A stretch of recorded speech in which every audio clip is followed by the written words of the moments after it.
Now see, from first slab, shift is, apply the formula of shift. S1 is equal to what? P1, 1 minus 1 by mu1. Tell me fast how much? mu1 is 2, that is 10 centimeter plus 10. Similarly, from second, it will be T2, 1 minus 1 by direct formula. Yes. 30, 1 minus 1 by 3 by 2. Clear? So it will be how much?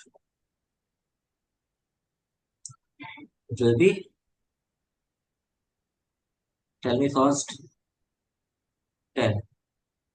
10, sir. So it is positive means total shift will be 10 plus 10, that is 20.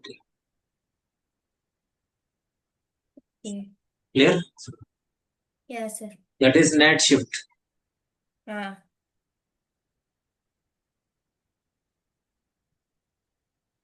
Understood? Next question is very, very important. Like if you can solve next question, then you can solve any question. Okay. Are you understanding this question? Yeah, sir. Understand.